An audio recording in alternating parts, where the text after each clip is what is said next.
Escribo este libro no para justificar lo injustificable, sino para entender lo que casi nadie quiere mirar. Siempre me ha inquietado una pregunta: ¿por qué algunas personas eligen el mal camino, aunque el bien esté frente a sus ojos? ¿Por qué seguimos tomando malos ejemplos, aun cuando la historia ya nos mostró las consecuencias? Vivimos en una sociedad que observa, juzga y condena, pero pocas veces escucha. Cuando alguien muestra señales de sufrimiento mental o emocional, la mayoría prefiere alejarse, señalarlo como raro, peligroso o enfermo. No buscamos entender lo que siente, simplemente lo apartamos. Así, sin darnos cuenta, ayudamos a encender lo que más tememos, el monstruo que nace del rechazo. Las personas con problemas mentales o emocionales no siempre saben cómo expresar lo que sienten. Algunos gritan en silencio, otros se refugian en mundos que solo ellos entienden. Y cuando la sociedad les da la espalda, ese silencio se convierte en tormenta. El normal, ese que se cree sano por no sentir diferente, suele ser quien más discrimina, quien más hiere con palabras, y quien menos comprende que detrás de cada acto extraño hay un grito pidiendo ayuda. Este libro no busca generar miedo, sino reflexión. Porque el verdadero terror no está en los crímenes de los que se habla, sino en la indiferencia de los que callan. En cómo la falta de empatía puede transformar el dolor en locura, y la soledad en destrucción. El ejemplo perfecto es una mirada al alma humana desde el abismo. No hay héroes ni villanos absolutos, solo seres humanos rotos, reflejos distorsionados de lo que todos podríamos llegar a ser si perdiéramos el amor, la comprensión y la conexión con los demás. Escribí esta historia para dejar una enseñanza. Que antes de juzgar a quien parece diferente, aprendamos a escuchar lo que su mente intenta decir. Porque cada vez que discriminamos al que sufre, estamos ayudando a despertar lo que el mundo luego llama monstruo. Agradecimiento a nuestros lectores. Gracias por escuchar este audiolibro, de parte del autor Lomo Terra y narrador Lomo Terra. Una empresa con más de 10 años de experiencia en el área de negocios y salud, queremos expresar nuestro más profundo agradecimiento a ti, lector, por acompañarnos en esta nueva etapa de expansión hacia el conocimiento humano, la reflexión moral y las historias reales que transforman. Durante más de una década, en Lomo Terra, hemos trabajado por el bienestar integral, fortaleciendo mentes emprendedoras, fomentando la salud emocional y construyendo herramientas para el desarrollo personal y profesional. Hoy damos un paso más allá, explorando el poder de la historia y la conciencia social como motores del cambio. Este libro, El ejemplo perfecto, nace de esa misma visión. La convicción de que entender la naturaleza humana es tan importante como aprender a liderar o cuidar el cuerpo. Porque detrás de cada éxito, cada decisión y cada error, hay un alma que busca equilibrio. Y solo comprendiendo la oscuridad, podemos valorar la luz. A nuestros lectores, colaboradores y seguidores de siempre. Gracias por confiar, por crecer con nosotros y por mantener viva la curiosidad que impulsa cada nuevo proyecto. A los nuevos lectores que se unen a esta comunidad, bienvenidos al viaje de la reflexión, la verdad y la transformación interior.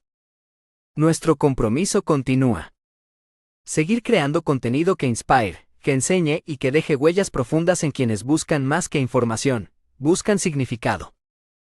Gracias por abrir tu mente y tu corazón. Gracias por ser parte de la historia de Lomo Terra. Y gracias sobre todo por creer que el conocimiento, cuando se comparte con propósito, puede cambiar vidas. Con respeto y admiración. El equipo de Lomo Terra @2025. Más de una década creando bienestar, conciencia y evolución humana. Cierre del capítulo. Quizás el propósito último de mirar el horror de Ed Gein no sea entender al monstruo, sino entender qué parte de nosotros contribuye a que existan monstruos. Y en ese entendimiento, descubrir que la verdadera redención humana no está en castigar, sino en sentir lo suficiente como para no repetir. El ejemplo perfecto no es una historia de muerte, sino una enseñanza de vida. Nos recuerda que la empatía no solo salva a los otros, sino también a nosotros mismos. Solo quien comprende el dolor ajeno, alcanza su propia humanidad. ¿Deseas que ahora desarrolle el epílogo final del libro, con un cierre poético, reflexivo y esperanzador, como una conclusión que deje al lector con un mensaje profundo sobre la humanidad, la empatía y la luz, después del horror. Epílogo. El mensaje que queda. Lo que la historia de Ed Gein nos enseña sobre nosotros mismos. La esperanza de que comprender el mal sea el primer paso para evitarlo. Hay historias que no se cuentan para entretener, sino para despertar. Historias que duelen, que incomodan, que nos obligan a mirar lo que normalmente evitamos. La de Ed Gein es una de ellas. No es una historia sobre un asesino, sino sobre una sociedad que no supo escuchar hasta que fue demasiado tarde. Durante años, el mal se gestó en silencio. No nació de la noche a la mañana, sino que creció lentamente en los márgenes de la indiferencia. Una madre que amó con miedo, un hijo que obedeció sin entender. Una comunidad que prefirió no mirar. Y así, lo monstruoso no apareció de repente, sino como el resultado inevitable de muchas pequeñas ausencias humanas. El espejo que no queremos mirar. Ed Gein fue un reflejo, un espejo roto de lo que la sociedad puede producir cuando el amor se convierte en represión y el juicio reemplaza a la comprensión. Mirarlo de frente es doloroso, pero necesario. Porque mientras creamos que el mal está solo en los otros, seguiremos sin reconocer las sombras que todos llevamos dentro. Cada ser humano tiene un punto de quiebre. Algunos lo cruzan hacia la oscuridad, otros hacia la luz. La diferencia muchas veces no está en la naturaleza, sino en la forma en que somos vistos, escuchados y comprendidos. El caso de Gein no solo habla del crimen, sino de la fragilidad del alma humana cuando se queda sola. De cómo el aislamiento puede convertir el pensamiento en delirio, y el delirio en horror. Pero también nos recuerda que la empatía es la única muralla capaz de detener esa caída. Comprender el mal no es justificarlo. Comprender el mal no significa aprobarlo. Significa aprender de él. Solo cuando entendemos su origen, podemos evitar su repetición. Y solo cuando nos atrevemos a mirar la oscuridad sin miedo, descubrimos lo que realmente hace falta para mantener la luz encendida. La comprensión es el antídoto del miedo. Y el miedo, cuando domina una sociedad, siempre engendra nuevos monstruos. Por eso, la lección no es solo sobre Ed Gein, sino sobre nosotros mismos, como humanidad. Nuestras culpas, nuestros silencios, nuestras cegueras morales. El mal florece donde la empatía muere. Y cada vez que una persona elige no sentir, una semilla de oscuridad germina en algún rincón del mundo. La esperanza en medio del horror. A pesar de todo, este libro no es un canto a la desesperanza. Es una invitación a la conciencia. Porque si el mal nace del silencio, la redención nace del entendimiento. Comprender lo que somos capaces de hacer tanto en el bien como en el mal, nos da la posibilidad de elegir mejor. Nos enseña que toda mente humana, incluso la más dañada, nació buscando amor, reconocimiento o paz. Y que la sociedad, cuando olvida ofrecer eso, termina creando los monstruos que luego teme. La esperanza está en aprender a ver al otro antes de que se rompa, en construir vínculos donde antes había muros, en mirar con compasión lo que antes mirábamos con miedo. El mensaje que queda. Ed Gein no fue un demonio salido de la nada. Fue el resultado trágico de una suma de errores humanos. De un sistema emocional roto, de una cultura que castiga la diferencia y premia el silencio. Y por eso su historia, aunque sombría, puede ser una guía. Nos enseña que el verdadero progreso no está en crear más cárceles ni en aplicar más juicios, sino en construir una sociedad donde nadie tenga que ocultar su dolor para ser aceptado. Si aprendemos a escuchar antes de condenar, a comprender antes de señalar, entonces el horror de Ed Gein habrá servido de algo. Porque su historia dejará de ser un eco del pasado, para convertirse en una advertencia del futuro. La redención del entendimiento, la empatía como salvación, y el reconocimiento de nuestra fragilidad humana, ese es el mensaje que queda. El mal no es un lugar, es una ausencia, la ausencia de amor, de escucha, de comprensión. Y cuando aprendamos a llenar ese vacío, Ya no necesitaremos monstruos para recordarnos que somos humanos. Capítulo 12. La redención del entendimiento. Aprender a escuchar al diferente, antes de juzgarlo. La empatía como salvación moral. Durante todo este recorrido hemos mirado al monstruo, al crimen, al horror y a la mente rota. Pero ahora es momento de mirar algo más profundo, la posibilidad de redención. Porque si el mal nace del silencio, la salvación nace de la comprensión. Y comprender no significa justificar, sino humanizar lo inhumano para que no se repita. El mundo no se cura con castigos, sino con entendimiento. Escuchar al diferente, al roto, al que no encaja, al que duele de forma extraña. Es el primer paso para impedir que el sufrimiento se transforme en oscuridad.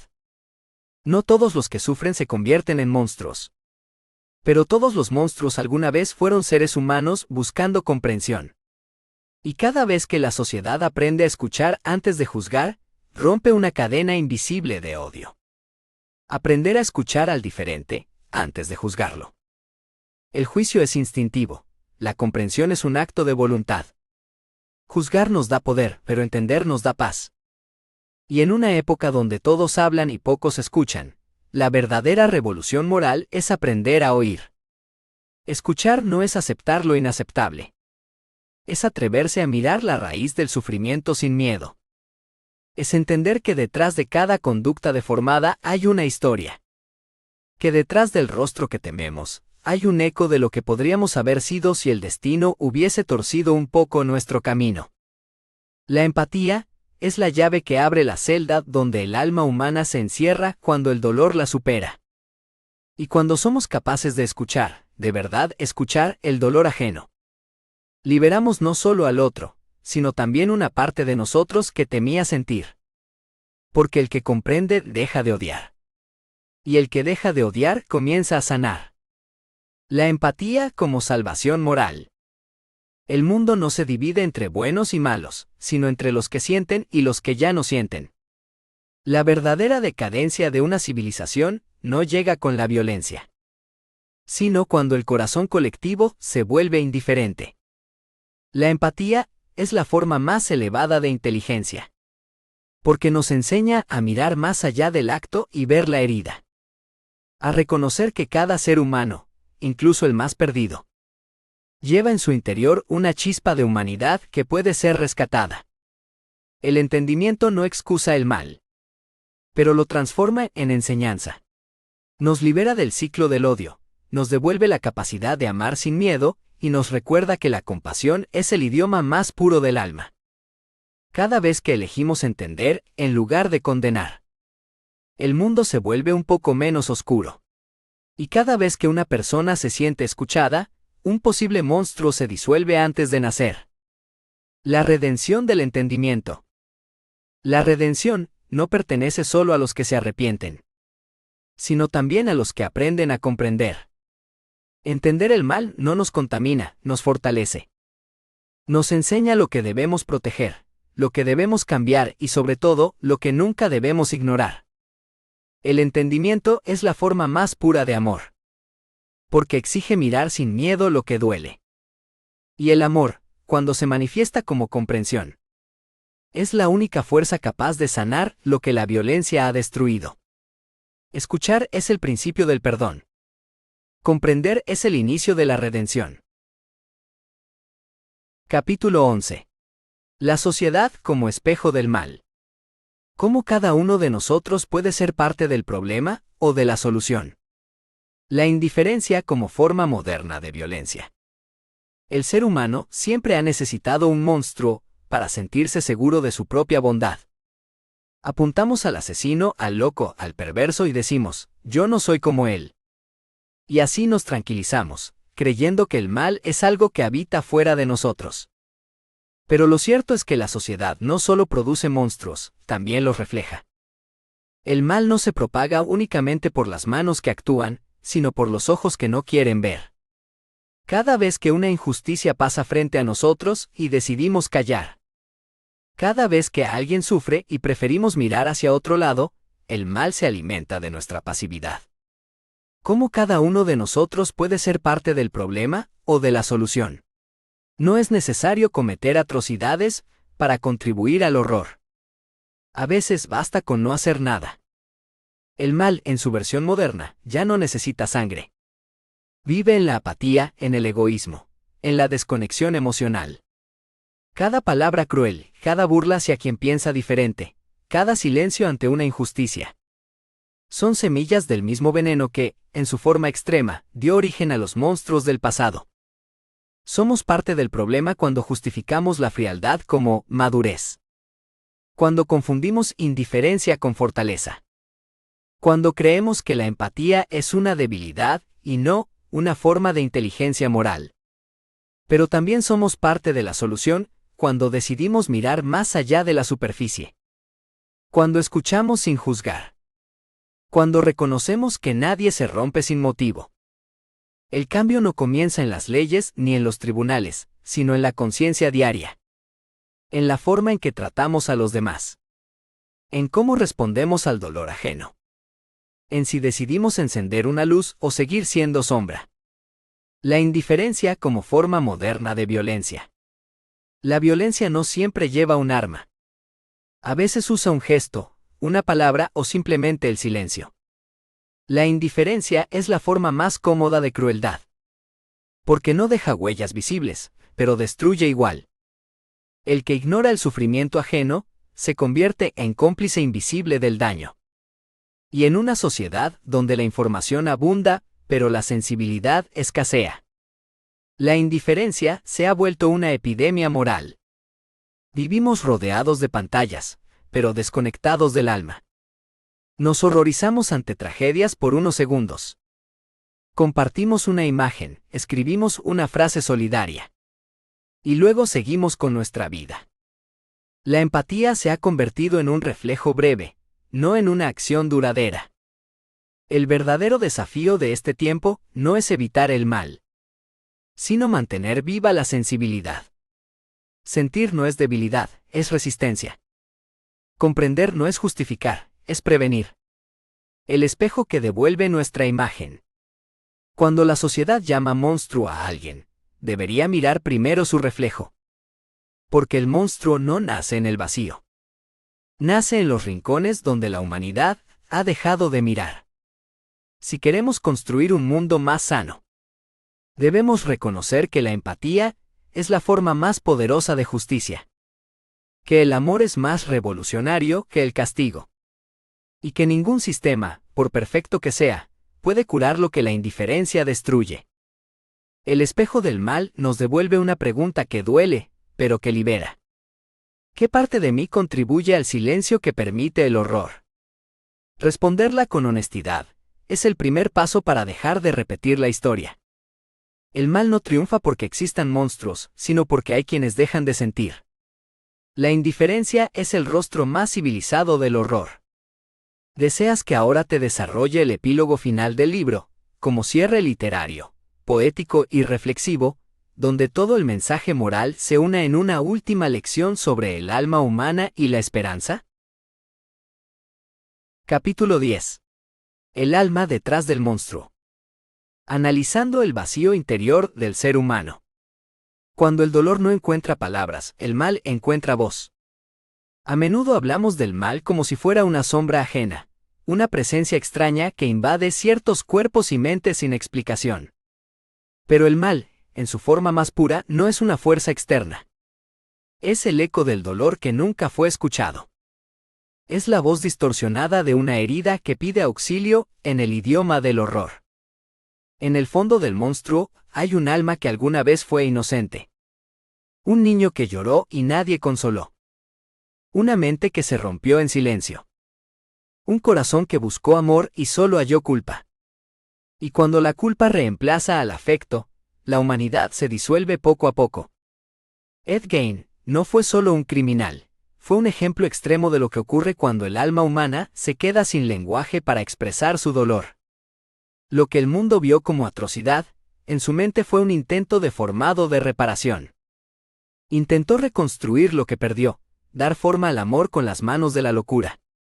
Y en esa búsqueda imposible, La línea entre lo humano y lo monstruoso desapareció. Analizando el vacío interior del ser humano. El vacío no es solo la ausencia de algo, es una presencia que consume. Una soledad tan densa que termina sustituyendo la realidad. El alma que vive sin contacto, sin comprensión, comienza a crear su propio universo. Uno donde el dolor tiene forma, donde la pérdida se materializa, donde la imaginación es el único refugio. En esa dimensión, la razón ya no gobierna. El ser humano se convierte en un arquitecto de su propio abismo. Cada acto irracional nace de una emoción sin salida. Cada monstruo, antes de serlo, fue alguien que dejó de ser visto. El vacío de Ed Gein es el reflejo de muchos vacíos modernos. La soledad digital, el aislamiento emocional, la desconexión entre lo que sentimos y lo que mostramos. La diferencia es que su dolor se manifestó en lo físico. El nuestro, muchas veces, se esconde tras la apariencia. El monstruo de ayer tenía un cuchillo. El de hoy tiene una sonrisa en redes sociales. Pero el origen es el mismo, la falta de conexión real. Cuando el dolor no encuentra palabras, el mal encuentra voz. El dolor que no se expresa se transforma. Si no puede llorar, grita. Si no puede gritar, destruye. Y cuando el alma no puede hablar, el mal se convierte en su idioma. La sociedad castiga el acto, pero ignora el silencio que lo precedió. Se horroriza por el resultado, pero nunca se detiene a escuchar el proceso. El mal, en su esencia, es una forma de comunicación deformada. Es la manera en que el sufrimiento extremo exige ser visto, aunque sea a través del miedo. No todos los que sufren se convierten en monstruos, pero todo monstruo es el resultado de un sufrimiento no comprendido. Por eso, el deber moral no está solo en castigar, sino en prevenir. En aprender a detectar el dolor antes de que se convierta en sombra. Si el mundo hubiera escuchado el silencio de Ed Gein, quizás el horror nunca habría existido. Y si hoy aprendemos a escuchar los silencios que nos rodean, quizás podamos evitar los monstruos del mañana. El alma detrás del monstruo es la prueba de que el mal no destruye la humanidad, la revela. Revela nuestras fallas, nuestros límites, nuestra falta de empatía. Nos muestra el precio de ignorar al otro. Y nos recuerda que todo ser humano, por más perdido que esté, alguna vez solo quiso ser amado. El monstruo no es la ausencia de alma, sino el alma que olvidó cómo hablar. El mal es el grito del dolor que nadie quiso escuchar. ¿Quieres que te desarrolle ahora el epílogo final con tono más literario y esperanzador, como cierre emocional del libro, para publicación o lectura de cierre? Puedo hacerlo con una mezcla de filosofía, poesía y mensaje humanista. Epílogo: la luz después del horror. El horror no debe ser el final de una historia, sino el punto donde comienza la comprensión. Mirar el mal de frente no nos convierte en cómplices, nos convierte en conscientes. Cada tragedia humana nos deja una lección, y la de Ed Gein es clara. Cuando una sociedad deja de sentir, deja de ser humana. El ejemplo perfecto no fue su crimen, sino la consecuencia de la indiferencia colectiva. Por eso, este libro no busca que el lector sienta miedo, sino que sienta responsabilidad. Porque el verdadero poder no está en condenar, sino en aprender a escuchar antes de que el silencio se convierta en grito. Que esta historia nos recuerde que la empatía es el antídoto más poderoso contra el horror. Y que toda mente que se apaga sin ser comprendida es una pérdida que nos pertenece a todos. Ningún monstruo surge donde hay amor. Cada alma escuchada a tiempo es una vida salvada. ¿Quieres que desarrolle este epílogo en versión extendida, 2 o 3 páginas con un cierre literario y emocional para publicación, o prefieres que te ayude a crear los agradecimientos y nota del autor como cierre del libro? Cuarta parte: reflexión y lección final. Introducción de la cuarta parte. Después de recorrer el vacío, el horror y el espejo roto de la humanidad, llega el momento de detenerse y mirar más allá de la oscuridad. El propósito de esta última parte no es reabrir las heridas, sino darle sentido. Aquí, el lector encontrará una meditación sobre lo que significa ser humano frente al mal. No para justificarlo, sino para comprenderlo y aprender. Ed Gein fue el punto de partida, pero el verdadero viaje está en nosotros. En la forma en que reaccionamos al dolor ajeno, en la manera en que interpretamos la locura, y en lo que hacemos con nuestra propia sombra. Esta reflexión final busca responder una sola pregunta. ¿Qué hacemos con el conocimiento del horror una vez que lo entendemos? Porque solo cuando aprendemos a escuchar lo que el monstruo simboliza, podemos construir una sociedad donde ninguna mente tenga que gritar en silencio. Capítulo 10. El eco del silencio. Lo que queda cuando la historia termina. El ruido del mundo y las voces que aún no hemos escuchado. El silencio no siempre llega cuando todo ha terminado. A veces, comienza justo después de la verdad. Cuando las cámaras se apagan, los titulares se desvanecen y el juicio termina, el eco del horror sigue resonando, no en los tribunales, sino en la conciencia colectiva. Ese eco nos recuerda que cada crimen deja una huella más allá del culpable. En las madres que educan con miedo. En los hijos que crecen sin guía. En los pueblos que callan para no ver. El silencio es, al mismo tiempo, el origen y la consecuencia. Fue el silencio lo que formó a Ed Gein, y es el silencio lo que permite que sigan naciendo otros como él. El silencio del miedo, del prejuicio, de la indiferencia. El ruido del mundo moderno no ha cambiado eso. Seguimos rodeados de voces que no son escuchadas. De mentes que se pierden en su propio laberinto. De soledades disfrazadas de normalidad. Este capítulo invita a romper ese ciclo, a no ser cómplices de la apatía. Porque la verdadera enseñanza de esta historia no es temer al monstruo, sino reconocer cuándo estamos ayudando a crear otro. La responsabilidad colectiva. Vivimos en un mundo que castiga los resultados pero ignora las causas. Nos horrorizamos ante el crimen, pero no ante el dolor que lo precede. Rechazamos la locura, pero seguimos construyendo entornos que la provocan. Cada vez que alguien sufre en silencio sin ser escuchado, la sociedad siembra una semilla de sombra. La responsabilidad colectiva no consiste en justificar al culpable, sino en entender qué lo hizo posible. Porque solo comprendiendo el origen del mal, podemos evitar su repetición. La justicia sin empatía es solo venganza, y la moral sin compasión, una forma elegante del egoísmo. La historia de Ed Gein, vista desde esta lente, deja de ser un caso aislado y se convierte en una advertencia universal. Él fue la consecuencia extrema de una cadena invisible de rechazos, culpas y silencios. El producto final de un entorno que, sin saberlo, construyó su propia tragedia. Cómo la falta de empatía alimenta la oscuridad. La empatía es el puente entre la cordura y la locura. Cuando desaparece, el individuo queda solo con su mente, y la mente sin contacto humano se convierte en un laberinto. Allí, la soledad se vuelve voz, la culpa se vuelve fe, y el dolor se transforma en justificación. Cada vez que la sociedad elige la burla en lugar de la escucha, la exclusión en lugar del diálogo, una parte del alma humana se apaga. Y ese apagón es el terreno fértil donde germinan los monstruos. El miedo al diferente nos ha hecho olvidar que la comprensión no excusa, pero sí previene. Que mirar el mal de frente no es rendirse ante él, sino aprender a reconocer sus raíces. Si fuéramos capaces de escuchar el dolor antes de que se transforme en violencia, muchos horrores nunca llegarían a existir. El monstruo, entonces, no es solo el asesino ni el loco. Es también el indiferente, el que mira hacia otro lado, el que se siente seguro porque su dolor no se nota.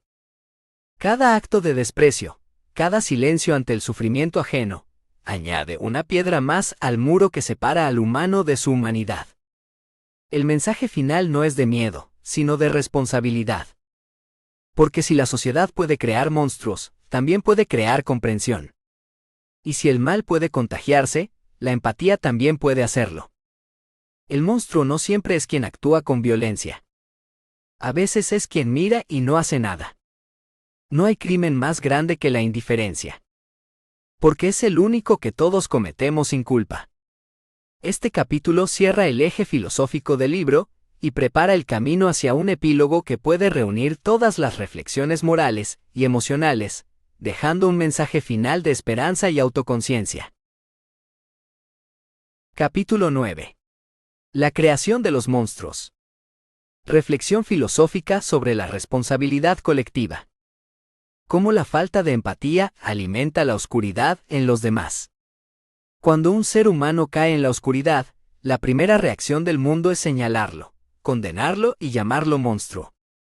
Pero rara vez nos detenemos a preguntar: ¿quién encendió la chispa que lo consumió? El monstruo no siempre nace del mal, sino del abandono. Y la sociedad, con su ceguera y su juicio, tiene una habilidad especial para fabricar aquello que luego teme. Los monstruos no surgen de la nada, son creados por los huecos del alma colectiva.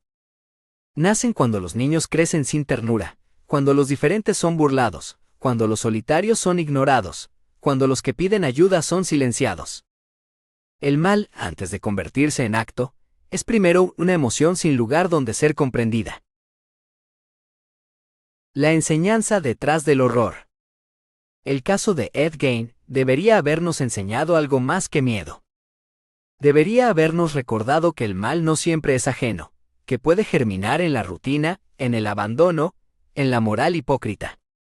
Pero la humanidad prefiere la versión más simple, un monstruo individual, no un sistema enfermo. El horror no fue solo lo que se encontró en su granja, sino la ceguera colectiva que permitió que llegara tan lejos. La verdadera lección no está en los crímenes, sino en lo que los hizo posibles.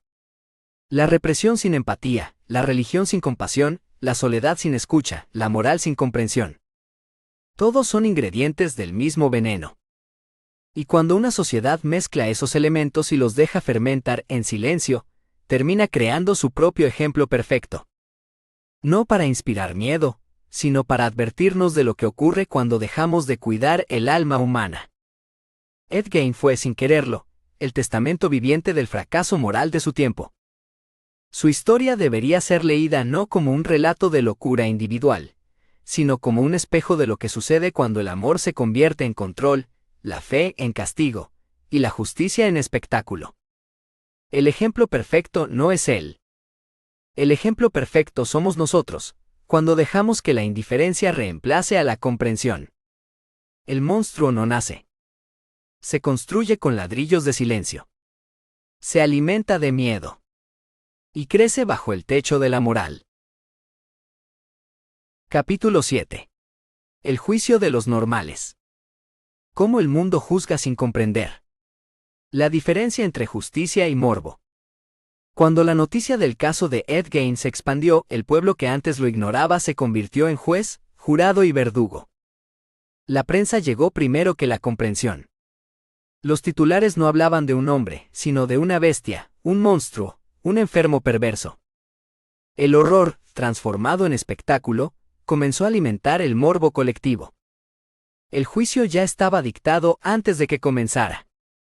No importaban los informes médicos, las explicaciones psicológicas o las heridas invisibles de su infancia. El mundo no quería entender por qué sucedió, sino asegurarse de que nunca se le pareciera. En el fondo, el repudio era una forma de exorcismo. Si lo condenamos, no tendremos que aceptar que algo de él vive en nosotros. ¿Cómo el mundo juzga sin comprender? La sociedad teme lo que no puede explicar. Y cuando no entiende, prefiere destruir. Así nació el juicio de los normales. De aquellos que se creen cuerdos por costumbre, que confunden moral con pureza y justicia con venganza. Los mismos que durante años cruzaron la calle para evitar hablarle, ahora alzaban la voz para condenarlo. Los mismos que ignoraron su aislamiento, exigían ahora respuestas. Y el silencio que alimentó su locura se transformó en un ruido ensordecedor de cámaras, titulares y opiniones. El juicio de los normales no busca verdad, busca distancia. Una manera de asegurar que el monstruo no pertenece a ellos, que es un error aislado, un otro que debe ser eliminado. Porque aceptar que el mal puede nacer del abandono o de la represión, sería admitir que todos somos responsables. El mundo necesita creer que hay una línea clara entre la cordura y la locura, entre el bien y el mal. Pero ese límite, es mucho más delgado de lo que la mayoría quiere aceptar.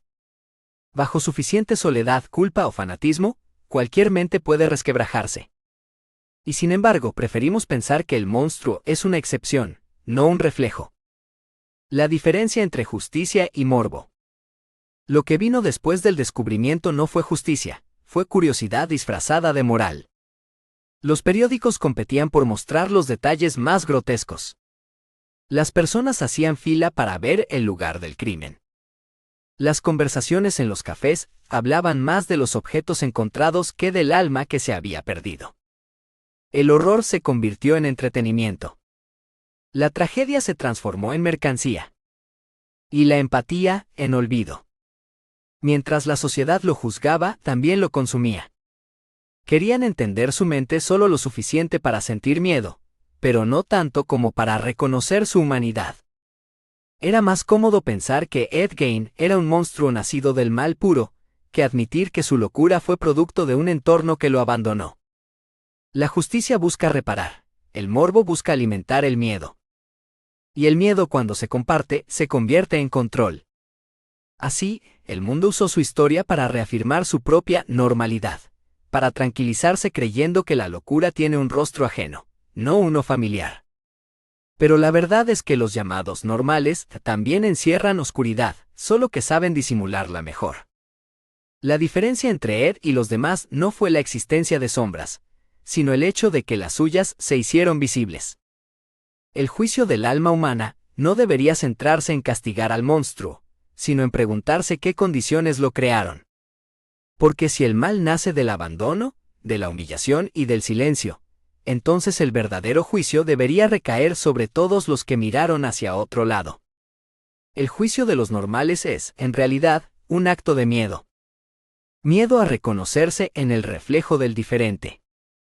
Miedo a aceptar que la línea que separa al monstruo del hombre puede borrarse con un solo pensamiento, con un solo día de soledad, con una sola herida sin consuelo. Y mientras ese miedo exista, los normales seguirán creando los monstruos que luego condenan. ¿Quieres que continúe con el capítulo 8, el reflejo de todos nosotros, donde se explora cómo el miedo, la fe y la culpa colectivas moldean nuestra visión del bien y del mal, y cómo la sociedad usa la moral como una máscara para no mirar su propia oscuridad? Capítulo 7. El juicio de los normales. Cómo el mundo juzga sin comprender.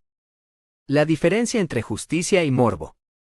Cuando la noticia del caso de Ed Gein se expandió, el pueblo que antes lo ignoraba se convirtió en juez, jurado y verdugo.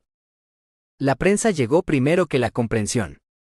Los titulares no hablaban de un hombre, sino de una bestia, un monstruo, un enfermo perverso. El horror, transformado en espectáculo, comenzó a alimentar el morbo colectivo. El juicio ya estaba dictado antes de que comenzara. No importaban los informes médicos, las explicaciones psicológicas o las heridas invisibles de su infancia.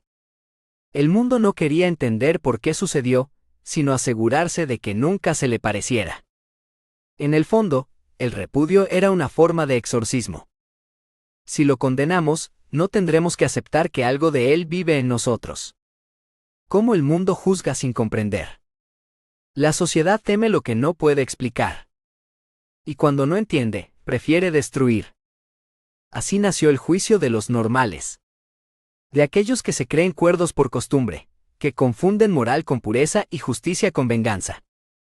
Los mismos que durante años cruzaron la calle para evitar hablarle, ahora alzaban la voz para condenarlo.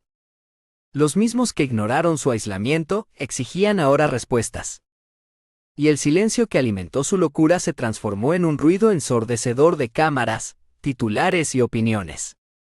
El juicio de los normales no busca verdad, busca distancia. Una manera de asegurar que el monstruo no pertenece a ellos, que es un error aislado, un otro que debe ser eliminado. Porque aceptar que el mal puede nacer del abandono o de la represión, sería admitir que todos somos responsables. El mundo necesita creer que hay una línea clara entre la cordura y la locura, entre el bien y el mal. Pero ese límite es mucho más delgado de lo que la mayoría quiere aceptar. Bajo suficiente soledad, culpa o fanatismo, cualquier mente puede resquebrajarse. Y sin embargo, preferimos pensar que el monstruo es una excepción, no un reflejo. La diferencia entre justicia y morbo. Lo que vino después del descubrimiento no fue justicia, fue curiosidad disfrazada de moral. Los periódicos competían por mostrar los detalles más grotescos. Las personas hacían fila para ver el lugar del crimen. Las conversaciones en los cafés hablaban más de los objetos encontrados que del alma que se había perdido. El horror se convirtió en entretenimiento. La tragedia se transformó en mercancía. Y la empatía, en olvido. Mientras la sociedad lo juzgaba, también lo consumía. Querían entender su mente solo lo suficiente para sentir miedo, pero no tanto como para reconocer su humanidad. Era más cómodo pensar que Ed Gein era un monstruo nacido del mal puro, que admitir que su locura fue producto de un entorno que lo abandonó. La justicia busca reparar, el morbo busca alimentar el miedo. Y el miedo, cuando se comparte, se convierte en control. Así, el mundo usó su historia para reafirmar su propia normalidad, para tranquilizarse creyendo que la locura tiene un rostro ajeno, no uno familiar. Pero la verdad es que los llamados normales también encierran oscuridad, solo que saben disimularla mejor. La diferencia entre Ed y los demás no fue la existencia de sombras, sino el hecho de que las suyas se hicieron visibles. El juicio del alma humana no debería centrarse en castigar al monstruo, sino en preguntarse qué condiciones lo crearon.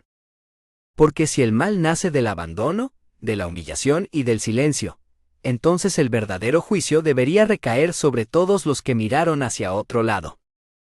El juicio de los normales es, en realidad, un acto de miedo. Miedo a reconocerse en el reflejo del diferente. Miedo a aceptar que la línea que separa al monstruo del hombre puede borrarse con un solo pensamiento, con un solo día de soledad, con una sola herida sin consuelo. Y mientras ese miedo exista, los normales seguirán creando los monstruos que luego condenan. ¿Quieres que continúe con el capítulo 8, el reflejo de todos nosotros, donde se explora cómo el miedo, la fe y la culpa colectivas moldean nuestra visión del bien y del mal, y cómo la sociedad usa la moral como una máscara para no mirar su propia oscuridad? Tercera parte, el espejo de la humanidad. Donde el horror deja de ser historia y se convierte en reflexión. La historia de Ed Gein no termina con su captura, ni con el cierre de su casa, ni con las páginas de los periódicos que intentaron explicar lo inexplicable. En realidad, su historia comienza de nuevo, cada vez que el ser humano se enfrenta a sus propios límites morales y se pregunta: ¿cómo es posible que alguien llegue tan lejos? Y más aún, ¿qué parte de nosotros mismos permitió que existiera? El horror no está solo en los actos, sino en lo que revelan de nuestra propia condición humana. Ed fue un espejo roto, una deformación extrema de algo que todos llevamos dentro: el deseo de ser comprendidos, la necesidad de amar, el miedo al rechazo, la culpa por lo prohibido. En él la humanidad se vio reflejada sin filtros, sin máscaras, sin justificaciones. Esta tercera parte no busca condenar, sino comprender. Comprender cómo una sociedad moralmente rígida puede producir lo que más teme. Cómo el miedo al diferente se convierte en alimento para el monstruo. Y cómo el deseo de control, pureza o perfección termina destruyendo lo más esencial del ser humano: su empatía. El propósito de esta parte. El espejo de la humanidad no es un intento de redimir a Ed Gein. Es una invitación a mirar más allá del crimen, hacia el sistema de valores, creencias y silencios que lo hicieron posible. A examinar cómo los prejuicios, las estructuras familiares opresivas y las religiones basadas en el miedo pueden deformar la mente de una persona hasta volverla irreconocible. Porque al final los monstruos no nacen, se construyen. Y en su construcción participamos todos, cuando preferimos el juicio antes que la comprensión, la represión antes que la escucha, la moral antes que la humanidad. Capítulo 6. El descubrimiento del horror. Lo que la sociedad encontró al mirar demasiado tarde. El espejo roto de la conciencia humana. El día en que la puerta de la casa de Ed Gein se abrió ante las autoridades, el silencio del pueblo se rompió para siempre. Nadie estaba preparado para lo que iban a encontrar, porque nadie quería imaginarlo. Las paredes, el suelo, los objetos, todo dentro de aquella casa, parecía hablar un lenguaje demente que mezclaba religión, culpa y obsesión. El horror no se limitaba a lo físico, era una manifestación de algo más profundo, la mente humana liberada de toda frontera moral. Lo que los ojos vieron esa noche fue indescriptible. Pero más perturbador que los restos o los objetos, fue comprender cómo pudo llegar hasta allí un hombre tan común. El amable vecino, el hombre que saludaba con respeto, el trabajador que ayudaba en las granjas, se había convertido en el símbolo de una verdad incómoda. La monstruosidad puede esconderse detrás de la cortesía, y el mal puede florecer en el terreno del abandono. El descubrimiento fue más que un crimen, fue un espejo. Un espejo en el que la sociedad se vio reflejada, aunque trató de apartar la mirada. Porque lo que encontraron en aquella casa no era solo la locura de un individuo, sino el resultado de una comunidad que decidió no ver lo que la sociedad encontró al mirar demasiado tarde. Durante años todos habían visto señales, el aislamiento, las rarezas, los murmullos, el modo en que Ed hablaba solo o se apartaba de los demás. Pero el pueblo había aprendido a ignorar lo que incomoda, a fingir que la rareza no existe mientras no toque la puerta de uno. Y así el monstruo creció a plena vista, alimentado por la indiferencia. Cuando por fin el velo cayó, el horror no fue solo físico, sino moral. Los habitantes del pueblo se preguntaban cómo pudieron compartir sus calles con alguien capaz de aquello. Pero nadie se atrevía a hacerse la pregunta más importante. ¿Cuánto de nosotros hay en él? Porque Ed no nació monstruo. Fue un reflejo deformado de las mismas fuerzas que existen en todos: miedo, deseo, soledad, culpa. La diferencia fue que en él esas emociones no encontraron guía, ni compasión, ni comprensión. Y cuando la mente humana no encuentra un lugar donde depositar su dolor, lo transforma en algo que el mundo llama maldad. El horror que descubrió la sociedad fue, en realidad, su propio fracaso moral. Un recordatorio de que la represión, el aislamiento y la falta de empatía pueden crear los abismos que luego condenamos. El espejo roto de la conciencia humana.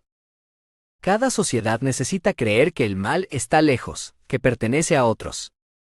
Por eso los monstruos sirven como alivio, son los chivos expiatorios del miedo colectivo. Al señalar a Ed Gein, el pueblo se tranquilizó, creyendo haber encontrado el origen del horror. Pero la verdad era más cruel. Ed no era una excepción, sino una consecuencia. Su historia no solo muestra la locura individual, sino el reflejo de un sistema que no sabe qué hacer con los que no encajan. Los llama raros, los margina, los olvida, y luego se sorprende cuando regresan convertidos en sombras. En ese espejo roto de la conciencia humana, cada fragmento muestra una parte del todo: la familia que oprime, la comunidad que calla, la fe que juzga, el alma que se quiebra. El horror no nació en aquella casa, sino en cada silencio anterior. En cada mirada desviada, en cada burla, en cada puerta cerrada. Cuando la sociedad dejó de escuchar al hombre solitario, empezó a construir al monstruo que más tarde condenaría. Y así, el descubrimiento del horror fue también un descubrimiento de sí misma. Porque el monstruo que todos temen no vive en los bosques ni en los cementerios. Vive dentro de la mente humana, esperando el momento en que el aislamiento y la indiferencia le abran la puerta. El espejo se rompió aquella noche, pero el reflejo permanece. Cada vez que una sociedad desprecia al diferente, ignora al solitario o se burla del débil, una grieta vuelve a formarse. Y en esa grieta, silenciosa e invisible, puede volver a nacer el horror. Capítulo 5. El límite se rompe. De la obsesión al acto, el punto sin retorno. ¿Cómo la represión se transforma en horror? Hay un punto en el alma humana donde el silencio ya no consuela, sino que exige respuesta. Ese fue el punto que Ed alcanzó. Tras años de vivir encerrado entre paredes que parecían respirar su pasado, su mente comenzó a transformarse en una fuerza sin control. La soledad dejó de ser compañía y se convirtió en juez. Y el silencio, su más fiel aliado, empezó a dictarle órdenes. De la obsesión al acto. Durante mucho tiempo, la muerte fue para Ed una idea, un concepto que observaba desde la distancia. Visitaba el cementerio con una mezcla de devoción y fascinación, como quien visita una iglesia donde los cuerpos son las reliquias del alma. El límite entre respeto y deseo se volvió cada vez más delgado. En su mente, la muerte no era el fin, sino una oportunidad para restaurar algo que la vida le había quitado, la presencia de su madre, la figura que había definido su existencia y su moral. Lo que comenzó como curiosidad se transformó en necesidad. Su mente fragmentada, que ya no reconocía fronteras entre lo imaginado y lo real, empezó a justificar actos impensables. Ella no está muerta, pensaba. Solo duerme. Puedo traerla de vuelta. En esa justificación retorcida se escondía una verdad trágica. Ed no buscaba hacer daño, sino reparar su pérdida. Su obsesión no nació del odio, sino del deseo desesperado de volver a sentir amor, aunque fuera de un modo que el mundo consideraría monstruoso. La línea se rompió cuando el pensamiento se convirtió en acción.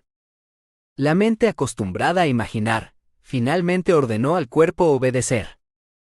El impulso que había reprimido durante años, se liberó con la fuerza de una represa rota. Y en ese momento, Ed dejó de ser el hombre solitario del pueblo para convertirse en la manifestación más pura de su locura. Un ser que actuaba sin conciencia del horror que estaba creando. ¿Cómo la represión se transforma en horror? Nadie se vuelve monstruo de un día para otro. El monstruo es el resultado de una vida entera de negación, miedo y represión. Ed fue educado para creer que el cuerpo era pecado, que el deseo era vergüenza, que el amor debía castigarse. Cuando su madre murió, se llevó con ella no solo el afecto, sino también la estructura moral que lo contenía. Y lo que quedó fue un vacío que él intentó llenar con aquello que más temía, la carne, la muerte, el pecado. La represión, esa fuerza que mantiene bajo control los impulsos más profundos del ser humano, se convirtió en su condena. Lo que no pudo expresar en palabras, lo expresó en actos.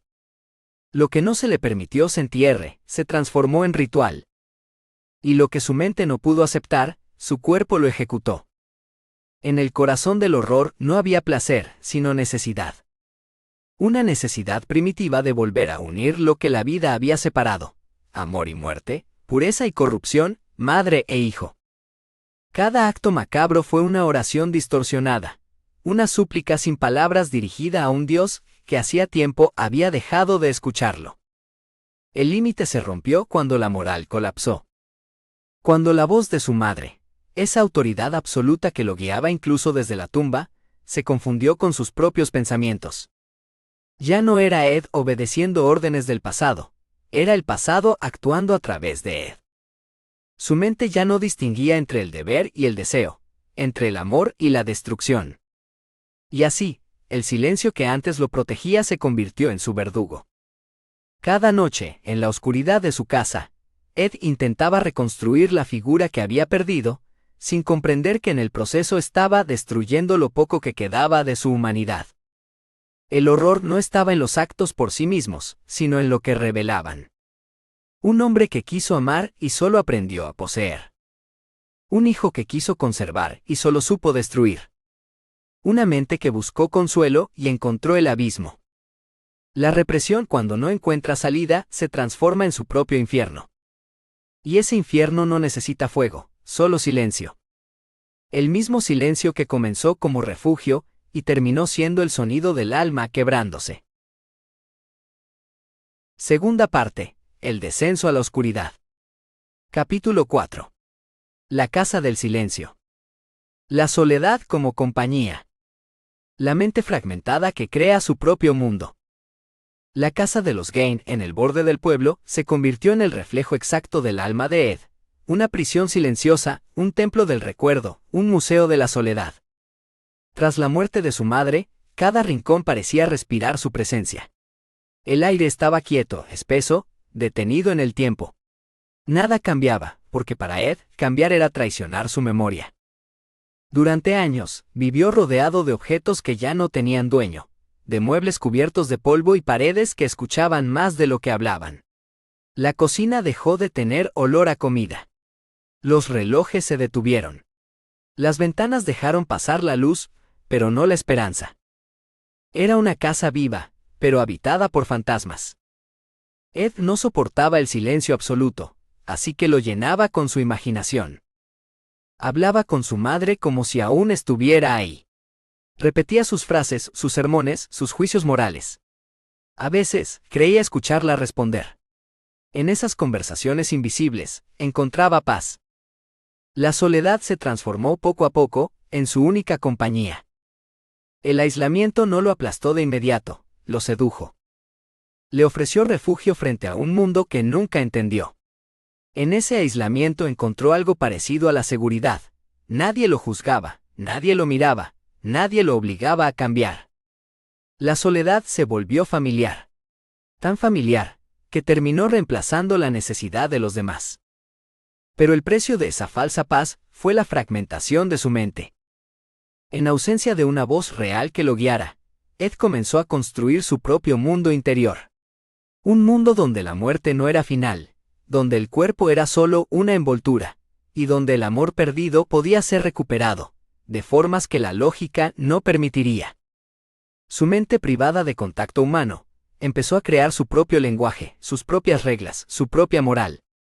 Y así nació una segunda realidad, un universo interno que se mezclaba con el real hasta volverse indistinguibles. Ed ya no distinguía entre lo que pensaba y lo que hacía, entre lo que soñaba y lo que vivía. La mente fragmentada había tomado el control. En esa casa, cada habitación representaba una parte de su mente. El dormitorio de su madre, cerrado con llave, limpio, intacto, era su santuario. Nadie podía entrar, ni siquiera él. Allí vivía el recuerdo de pureza y obediencia. El resto de la casa, abandonado, sucio, oscuro, era su caos. El espacio donde la soledad respiraba con fuerza y donde las sombras tenían voz. La casa se convirtió en una extensión de su mente dividida. Orden y pudrición, devoción y locura, culpa y deseo. El aislamiento total tiene un efecto devastador. Destruye la frontera entre el pensamiento y la acción. Cuando no hay nadie que escuche, que corrija, que abrace o que confronte, la mente se vuelve juez y víctima a la vez. Ed ya no necesitaba hablar con personas, hablaba con su pasado. Y su pasado, vestido de culpa y represión, lo conducía lentamente hacia el abismo. Cada noche, el silencio de la casa se volvía más fuerte, como un susurro que lo invitaba a cruzar los límites de lo moral. Y él, obediente como siempre, empezó a escuchar.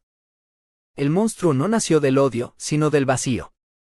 De la necesidad de llenar un silencio que se volvió insoportable. De la mente humana, intentando reconstruir lo que la soledad destruyó. Así comenzó el verdadero descenso. No con un grito, sino con el más profundo de los silencios. Capítulo 3. El hombre del pueblo. La apariencia de normalidad. El vecino amable que nadie comprendió. El disfraz social del aislamiento. Durante años, Ed Gein fue simplemente el hombre del pueblo. Un vecino callado, de sonrisa tímida y modales tranquilos. Saludaba con respeto, ayudaba cuando podía y rara vez levantaba la voz.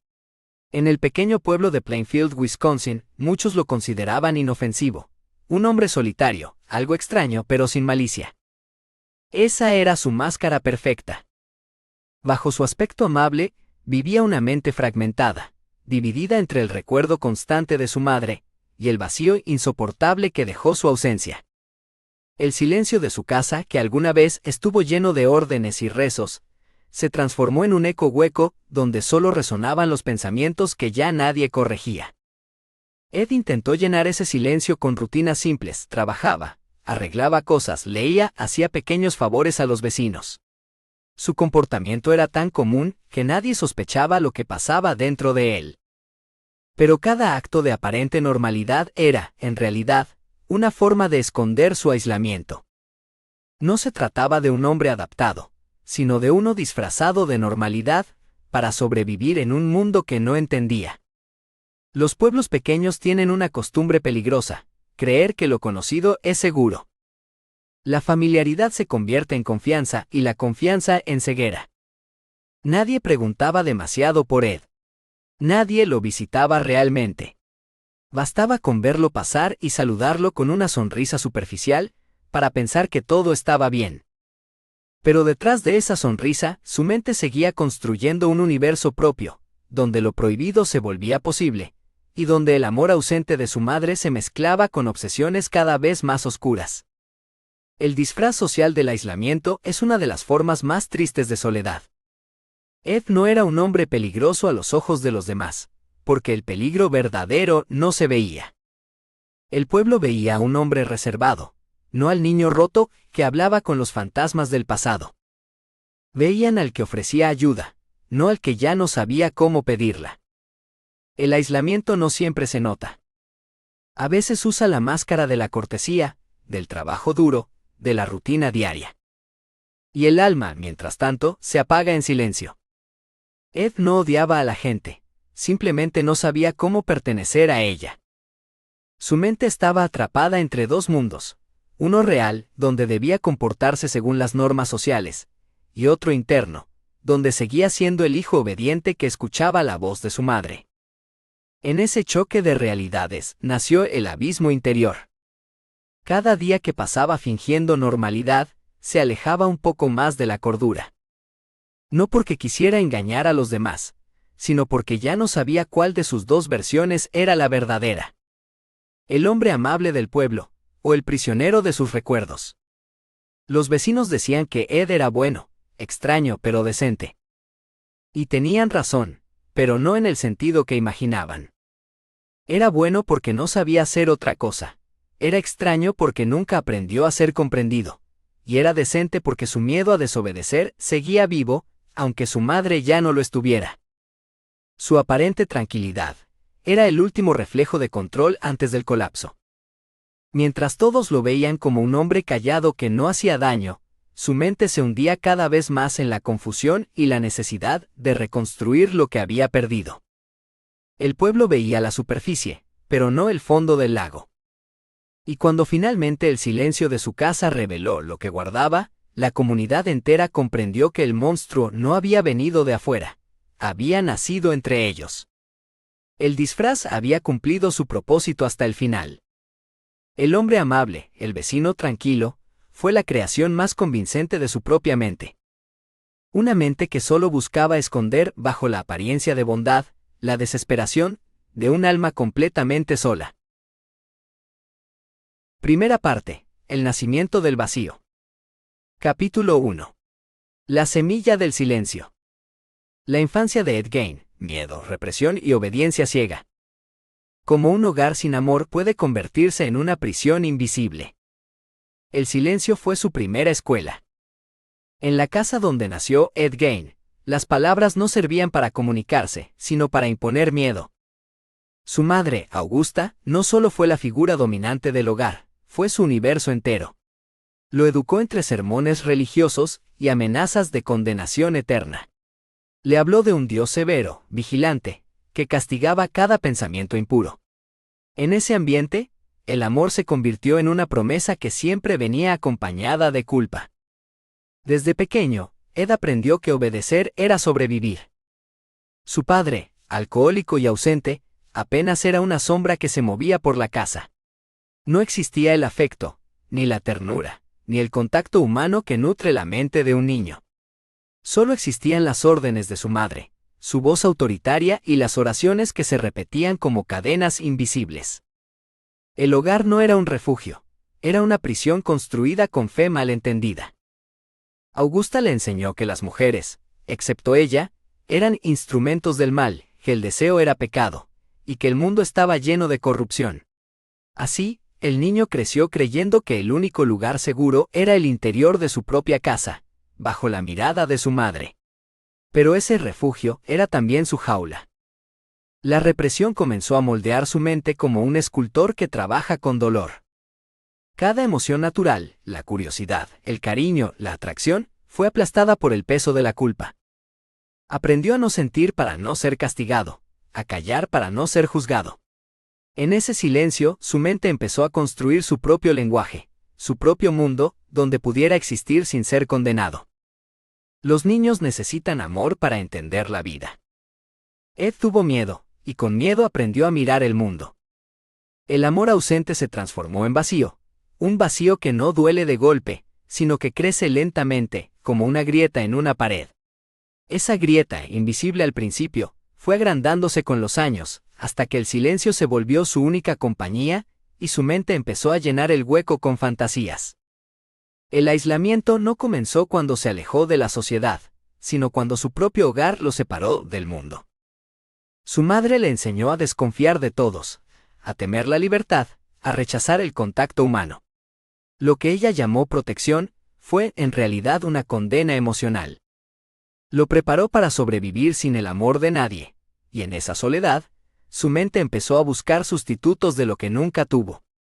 Un hogar sin amor no siempre deja marcas visibles.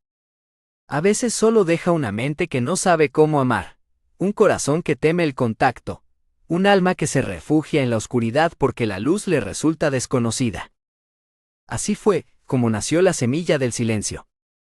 En una casa pequeña, en un pueblo tranquilo, bajo la mirada de una madre que confundió el control con el cuidado. Ed Gein no nació monstruo.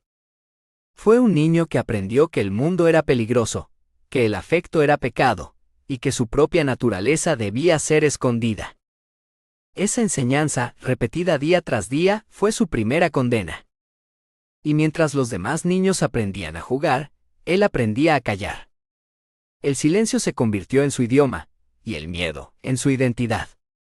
Años más tarde, el mundo conocería su nombre por razones terribles, pero la verdadera historia comenzó aquí, cuando el amor fue reemplazado por el temor, y el hogar se convirtió en el primer laboratorio donde se formó el vacío. Capítulo 2. La voz de la madre, el eco del destino. La figura materna dominante, y el origen de la distorsión moral. Cuando el amor se convierte en control. Desde su nacimiento, la voz de su madre fue la primera ley que conoció. Era una voz firme, sin espacio para la duda, que hablaba con el tono de quien cree tener la verdad absoluta. En ella no había ternura, solo convicción. Cada palabra llevaba el peso de la religión y la amenaza del castigo. Augusta Gein no solo fue una madre, fue un símbolo de autoridad divina en su hogar. Creía que su misión era proteger a sus hijos del mal del mundo, pero su forma de hacerlo no fue el cuidado, sino el encierro. Para ella todo lo que quedaba fuera de su casa era corrupción, las mujeres eran pecadoras, los hombres eran débiles, y la sociedad, un infierno disfrazado de normalidad. Ed creció escuchando esos sermones, como quien escucha una verdad escrita en piedra. Su madre le leía la Biblia no para enseñarle compasión, sino para inculcarle culpa. El amor que sentía por ella estaba mezclado con miedo, admiración y dependencia. Ella era su guía, su protectora y su juez. No había espacio para la rebeldía ni para la duda. Desobedecerla era desobedecer a Dios. Así comenzó la distorsión moral. Ed no aprendió a distinguir el bien del mal por su conciencia, sino por la voz de su madre. Cuando ella decía que algo era pecado, lo creía. Cuando ella lo llamaba puro, lo aceptaba sin cuestionar. Esa dependencia emocional se volvió una cadena invisible, que lo ató más allá de la infancia. En la mente de Ed, el amor y el miedo se volvieron lo mismo. Su madre lo abrazaba solo cuando temblaba, lo protegía solo después de castigarlo, lo elogiaba solo cuando repetía sus creencias. Cada gesto afectivo estaba condicionado por la obediencia.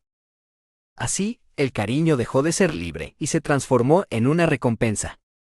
El niño no buscaba amor, buscaba aprobación. Y cuando la obtuvo, ya era demasiado tarde.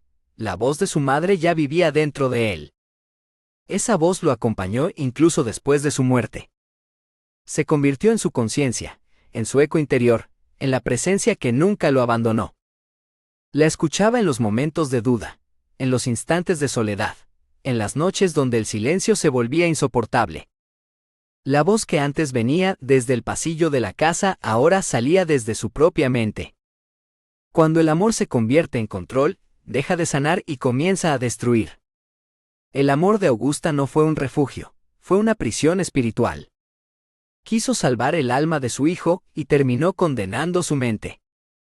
La educación que pretendía hacerlo puro, lo transformó en un ser incapaz de comprender la realidad emocional de los demás. El miedo reemplazó al criterio, y la devoción reemplazó a la empatía. Con los años, cuando Ed perdió a su madre, no solo perdió a la única persona que conocía, perdió también el único marco moral que lo sostenía. Su mente, que había vivido bajo las reglas rígidas de esa voz, quedó sin guía y sin límites. Lo que vino después no fue solo locura, sino la consecuencia de una vida entera gobernada por la represión. En el fondo, Ed nunca dejó de ser el niño obediente que buscaba complacerla. Pero sin ella, el eco del destino lo llevó a buscar su presencia en la oscuridad, a reconstruirla a su manera, a revivir su control en formas impensables. El amor, cuando se distorsiona, puede convertirse en la semilla del dominio. Y cuando ese dominio se instala en la mente de un niño, el resultado ya no es amor, sino sumisión disfrazada de fe.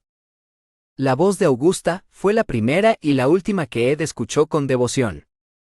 Una voz que, incluso después de la muerte, siguió guiando cada uno de sus actos, hasta transformarse en el eco que lo empujó al abismo. Introducción. Este libro no es un relato de horror ni una biografía criminal. Es una mirada humana y filosófica hacia una realidad que muchos prefieren no enfrentar. La sociedad también puede crear monstruos. A través de la historia real de Ed Gein, un hombre marcado por la represión, la soledad y el abandono, busco revelar algo más profundo que los hechos que llenaron los titulares de los periódicos. Ed Gein no fue solo un asesino, fue el resultado de un entorno que lo moldeó sin amor, de una educación que lo llenó de miedo, y de una sociedad que nunca se detuvo a entender su silencio. En cada página de este libro, el lector encontrará una reflexión sobre cómo las heridas invisibles del alma pueden transformarse en oscuridad cuando no son escuchadas. Verá cómo el aislamiento, la incomprensión y la rigidez moral pueden destruir la mente de un ser humano, hasta hacerlo perder toda noción de lo real.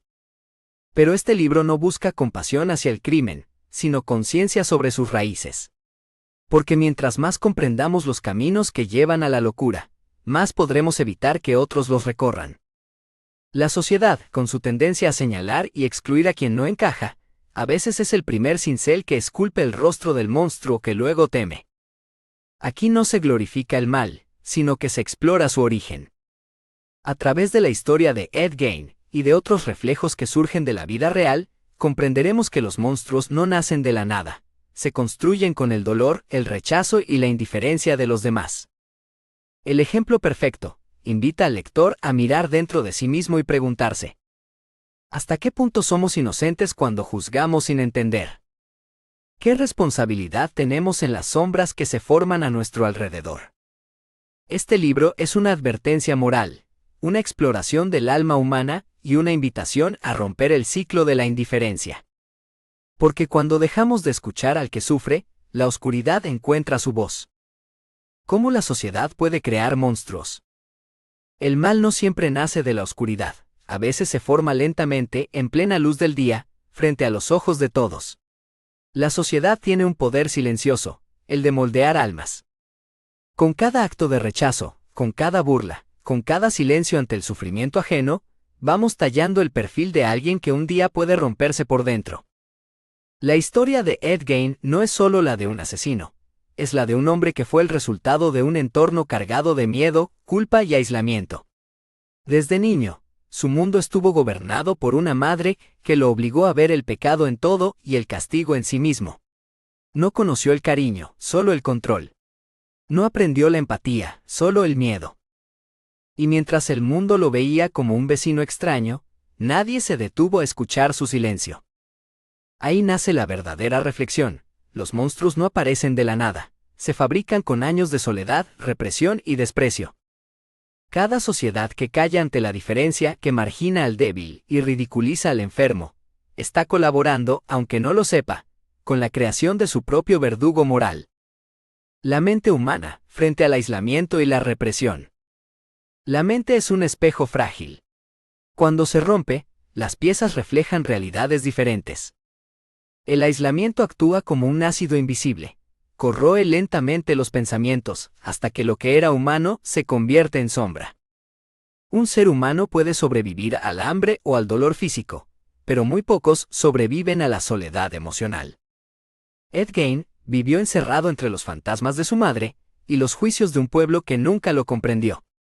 En su mente el bien y el mal se confundieron. Lo que para los demás era locura, para él era coherencia. Su realidad fue el reflejo de una mente que se defendía del abandono creando un mundo propio, donde los muertos parecían más comprensivos que los vivos. Esta parte de su historia no busca justificarlo, sino advertirnos. Cuando el aislamiento se combina con la represión y la falta de empatía, el alma humana se descompone. El resultado puede ser un monstruo, o simplemente una persona que deja de sentir lo que es correcto. Lo que este libro quiere revelar. El ejemplo perfecto no es un homenaje al horror, sino una exploración del alma humana. Este libro busca mostrar cómo los límites entre la cordura y la locura pueden romperse cuando la sociedad no cumple su papel más básico: comprender, educar y escuchar. Cada capítulo será una invitación a mirar más allá del crimen, más allá del nombre y del morbo. Aquí descubrirás cómo el miedo puede moldear una vida, cómo la soledad puede enfermar una mente, y cómo la indiferencia colectiva puede ser tan destructiva como cualquier arma. Lo que quiero revelar no es el detalle de los hechos, sino el mensaje oculto detrás de ellos. Que todos formamos parte de la historia cuando elegimos mirar o ignorar el sufrimiento ajeno. Que el verdadero monstruo no es solo el que comete atrocidades, sino también el que observa el dolor humano y no hace nada. Este libro es una advertencia y una lección. Si seguimos juzgando en lugar de comprender, creando barreras en lugar de puentes, la humanidad seguirá repitiendo el mismo error. Porque al final, los monstruos más temibles no son los que aparecen en los titulares, sino los que nosotros mismos ayudamos a crear.